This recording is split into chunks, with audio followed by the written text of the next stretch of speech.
seu olhar, os seus sentimentos, os seus pensamentos, sem acesso aos pensamentos e sentimentos dos demais personagens. E por essa vivência contada pela narradora, nós encontramos traços da vida da escritora demasiadamente semelhantes, percebendo neles os traços do gênero autobiográfico. A metodologia utilizada foi a teoria investigativa, apoiando-se em estudos acerca da autobiografia e da narratologia em livros, artigos, teses de especialistas da área e também no corpus da nossa pesquisa, que é encontrado na Secretaria Municipal de Cultura aqui do Distrito e com a própria escritora que comercializa esse livro. Bom, mais precisamente para dentro da pesquisa, na introdução, logo já temos a apresentação da escritora. A Esther Paiva é uma jovem de 22 anos, ela é estreitense, com seus pais maranhenses, nordestinos. Ela vive ainda na cidade do Estreito e ela é estudante de letras e também é escritora. Dentro da prosa dela, nós encontramos ela como um instrumento de valorização a partir das descrições de suas vivências e experiências no texto literário. Ou seja, em seus escritos, ela apresenta experiências que ela viveu, coisas que ela experienciou, coisas da sua cidade, como nós veremos mais à frente, em Autognose número 18. E essa prosa ela merece ser destacada e essa pesquisa valorizada porque nós temos o reconhecimento de escritores vivos. Nós, estudantes de letras, e todos aqui que estão presentes, enquanto estudantes, em algum momento de nossas vidas, nós estudamos Machado de Assis, nós estudamos Guimarães Rosa, nós estudamos Clarice Lispector. E, além de grandes nomes da literatura, o que todos eles têm em comum? Todos eles já morreram. E a Esther Paiva e vários outros escritores que estão por aí ainda estão vivos e são dignos de reconhecimento. Ainda na introdução, há a investigação acerca dos traços autobiográficos e narrativos da personagem principal da história com a escritora do livro, e tudo isso sustenta-se na busca pela identificação das características e a identidade do narrador autobiográfico pelos preceitos de Genete e Leite, dialogando com os traços autobiográficos na escrita de Paiva segundo Legeu, em consonância com Bright a respeito da construção da personagem, buscando evidenciar a relevância de se analisar a narrativa sob a perspectiva do narrador como um transmissor de experiências, segundo Walter Benjamin, e o seu papel em todo esse processo. E o que essa pesquisa tem de mais especial é o ineditismo de se ter uma obra, uma pesquisa feita pelo próprio corpus da pesquisa, ou seja, eu, Esther Paiva, escritora de Autognose número 18, sou instrumento de pesquisa da minha própria pesquisa. Na primeira sessão, que tem como título Autobiografia, a realidade dentro da ficção, onde nós iremos mergulhar um pouco mais sobre a questão do gênero autobiográfico, nós temos a relação autor, obra, leitor, através dessa transmissibilidade de experiências. Nessa sessão, é tratado com mais ênfase sobre a questão do gênero autobiográfico, focando nessa relação entre o autor, a obra e o leitor. Todos nós aqui, nós falamos, nós nos comunicamos com as pessoas de alguma maneira. E essa comunicação se dá pela fala. Através da fala, às vezes através de uma mensagem de texto, nós nos comunicamos com as pessoas, nós fazemos trocas com essas pessoas, trocas de experiências, trocas de vivências, trocas de informações. Eu, conversando aqui com vocês, sou uma transmissora da minha pesquisa. Vocês são os meus ouvintes. Aqui eu estou transmitindo a experiência e a defesa da construção desse trabalho. E essa construção se dá porque nós temos três elementos: o autor, a obra e o leitor. Dentro disso está a autobiografia e a escrita de si, que, segundo Felipe Legião, ele define a autobiografia como o relato de sua existência, focando nas particularidades de sua vivência. Dessa forma, ele afirma que, para que haja uma autobiografia, é necessário haver uma identidade que une o escritor, o narrador e um personagem. Além da autobiografia, segundo Margaret Harvey, nós temos a escrita de si. Margaret, ela entremostra que a escrita de si é entendida como um cuidado de si, além de um abrir-se para o outro. Como eu lhes disse, nós estamos aqui, vocês estão me ouvindo, eu estou trocando as experiências da construção dessa pesquisa com vocês. Eu estou abrindo as páginas da minha pesquisa para que vocês conheçam aquilo que eu, juntamente com a minha orientadora e os livros que nós pesquisamos, nós construímos.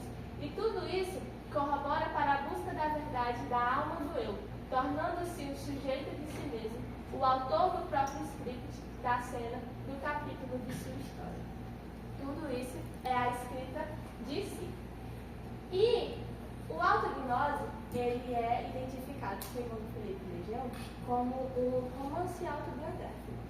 O autognose, o meu livro, ele é composto por 18 capítulos. Um livro para qualquer leitor sentar, lê-lo de capa a capa em menos de horas, com uma escrita envolvente, que aguça um pouco a curiosidade. Quando você começa a ler, você quer saber o que acontece no final, que história que a Helena está contando, por que ela está contando essa história e aonde ela quer chegar com a história contada. Segundo Legião, autognose ele é um romance autobiográfico, porque sendo este um texto ficcional em que o leitor, apesar de suspeitar das semelhanças que existem entre o autor e o narrador, o escritor resolveu negá-la ou não afirmá-la. Eu me apresentei aqui como pesquisadora e também como escritora de autognose, e também vos apresentei a Helena Macário, que é a narradora do livro Autognose número 18. Porém, Esther e Helena são dois nomes completamente diferentes. Isso foi uma jogada da escritora, da Esther, em não afirmar ou negar que ela e a Helena são a mesma pessoa. Cabe aí ao leitor essa investigação. A escritora e a narradora entregam os fatos como uma bandeja de prata nas mãos dos leitores, e aí está na responsabilidade deles de identificar ou não, pode ser uma suspeita, é só uma suspeita. E aqui eu trouxe um trecho do livro que é uma parte da biografia da escritora, que diz: com sangue puramente maranhense correndo em minhas veias, filha e cidadã original de Estreito, apresento-me Esther Paiva, uma menina mulher de 19 anos com mais histórias para contar que uma senhora de 45. Quando nós vamos pegar um livro, ele tem várias partes. Tem a capa, tem a contracapa, tem o prólogo, tem o epílogo, tem o miolo do livro. E dentro do livro, em todo ele, há inúmeras informações. Dificilmente, não sei se sou só eu ou só as pessoas que eu conversei, a última coisa no livro que nós lemos é a biografia do autor.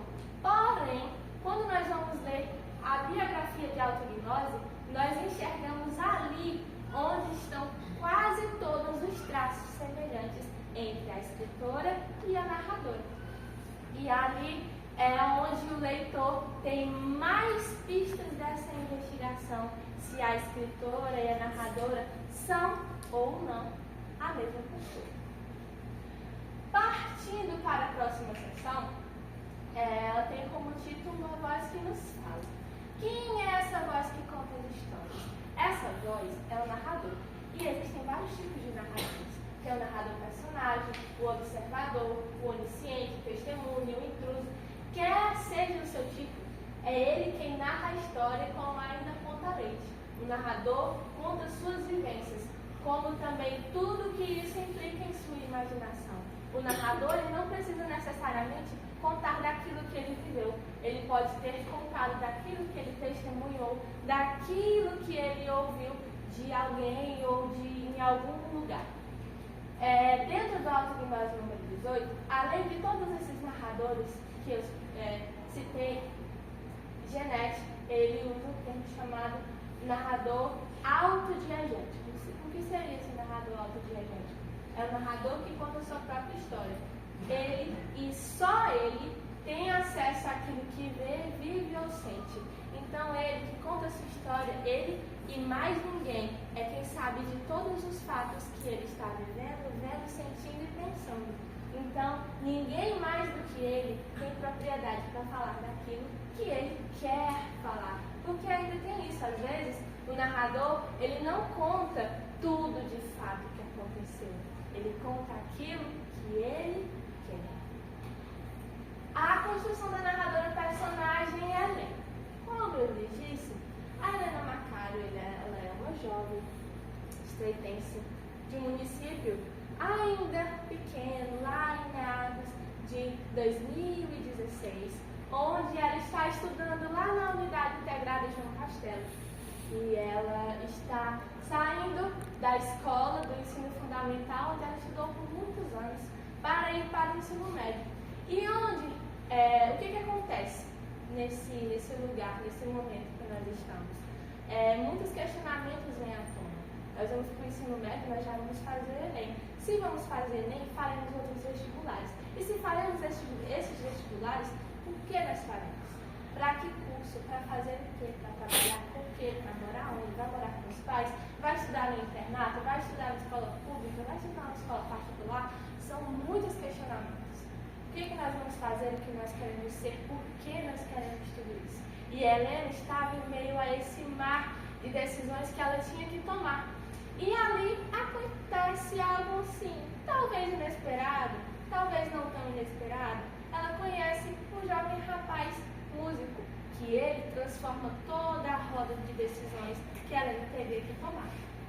E aí, ela é uma narradora que sabe todos os fatos, não por ter testemunhado, mas por protagonizá-los. Como evidencia Betty Bright, ela exemplifica como a personagem sendo a sua própria câmera, onde nós enxergamos tudo sobre a sua perspectiva de quem está se conhecendo e conduz o leitor a fazer o mesmo. Ou seja, todos nós, em algum momento de nossas vidas, passamos pelo nono ano do ensino médio, os que são do nono ano do ensino fundamental, os que são de mais idade, em algum momento tiveram essa experiência na escola, se não estudaram, mas tiveram o seu primeiro amor. Então, através do relato de Helena, ocorre essa identificação. Por que ocorre essa identificação? Porque houve uma escuta. Por que houve essa escuta? Porque houve uma transição, essa transmissibilidade dessa experiência de viver de Helena. Essa identificação gerada pela transmissibilidade e todas as histórias estão intrinsecamente interligadas pela experiência. Porque, como eu já lhe disse, todo mundo aqui viveu pelo menos um pouquinho de algum momento da história da Helena. E você relembrou do momento que você estudou, do momento que você se apaixonou, do momento que você se decepcionou. Por causa dessa transmissibilidade. E é através dessa transmissibilidade, dessa magia da escrita, que nós encontramos essa conexão com o outro. Nas palavras de Jeanette, nós somos todos os dias objetos de narrativas. Esse estar vivo que se transforma em ser imortal, o real que inspira o ficcional, sem cair no esquecimento, porque registramos uma experiência que se torna história. E é o que nós, escritores, fazemos. É o que a literatura faz. Transformar coisas que poderiam ficar lá no esquecimento, virem à tona e se transformarem em boas histórias, em livros, em filmes, em DVDs, em músicas. Tudo é objeto de arte. E por último, mas não menos importante, a terceira sessão que tem como título A Criação Literária pelo Olhar do Criador, um voz fácil fora do livro. Nós falamos sobre essa relação do escritor com o leitor através do livro, através da obra. Nas duas sessões anteriores, toda ela foi escrita baseada e ancorada nos estudos de especialistas sobre as temáticas. No terceiro capítulo, nós só temos a Esther falando sobre a Helena, falando sobre o autognose. Só ela, a dona de sua história.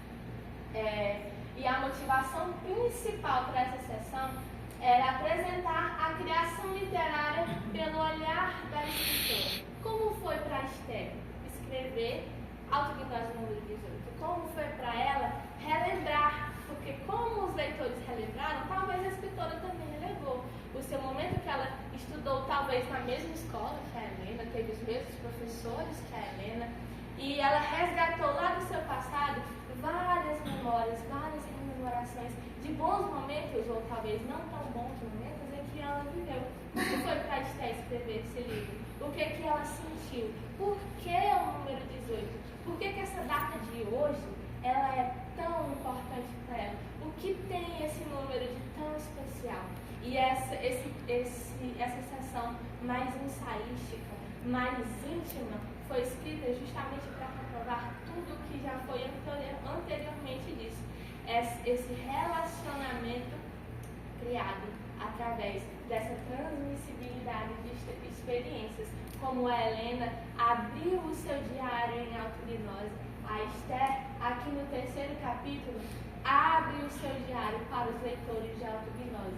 Ele é mais íntimo, aberto e livre, estabelecendo uma conexão maior e objetivando uma leitura mais envolvente e rica do objeto de pesquisa, que é o meu livro. Aos leitores de autognose, após a leitura desta pesquisa, não serão mais os mesmos leitores.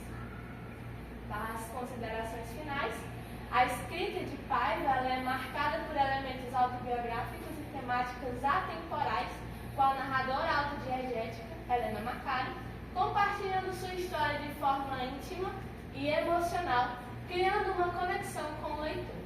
Essa análise ela destaca a importância de se estudar escritores vivos e suas obras, promovendo uma reflexão sobre a regionalidade e incentivando outros autores a fazerem o mesmo.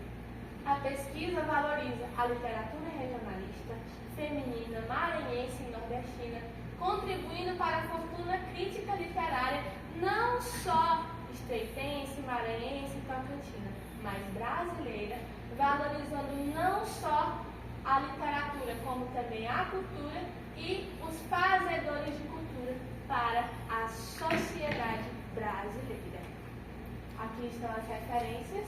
Eu agradeço pela oportunidade de apresentar a minha pesquisa e estou aberta às considerações da banca examinadora.